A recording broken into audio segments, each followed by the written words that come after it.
বৃষ্টি এখন আসবে, ট্রেনের বগি নাচবে। আরে পাগল, অনেক রোদ উঠেছে, বৃষ্টি কিভাবে আসবে? আমাকে পাগল বলতে এখনই তোকে দেখাচ্ছি। আরে পাগল ইট নিয়ে আসছে। থাম থাম, ভয় পেয়ে পালিয়ে গেছে। দেখ ভাই, এটা আদরগাঁয়ের নবাবদের সবচেয়ে পুরনো কেল্লা। চল ভাই এখানে ছবি তুলি, অনেক ভালো আসবে। হ্যাঁ আসো।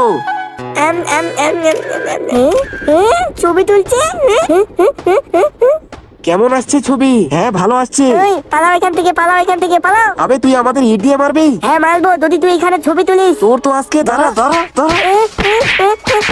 আরে থামো থামো, ওকে মারবা না। কেন মারবো না? ও আমাদের ছবি তুলতে দিচ্ছে না। এই ভিডিওটি যদি কোনো ফালতু ভিডিও হতো তাহলে তুমি অবশ্যই লাইক সাবস্ক্রাইব করতে, কিন্তু ভাই আমি তো ইসলামিক ভিডিও বানাই, তাই বলে কি তুমি লাইক সাবস্ক্রাইব করবে না? বাবু, ও তোমাদের এই জন্য ছবি তুলতে দিচ্ছে না কারণ এখানে ছবি অনেক ভালো আসছে।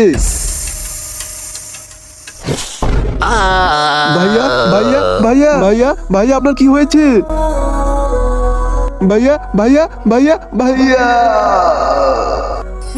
কি? হ্যাঁ বাবু, এ ওর ভাইয়ের মৃত্যু সহ্য করতে পারেনি, আরো পাগল হয়ে গেছে। তখন থেকে ও আর কাউকে এখানে ছবি তুলতে দেয় না। ভাইয়া আমি আজকের পর থেকে এরকম নির্জন জায়গায় আর কখনো ছবি তুলবো না। চল ভাই। উঠো বাবু, চলো। বন্ধুরা, আমাদেরও কখনো এইরকম নির্জন জায়গায় ছবি তোলা উচিত নয়।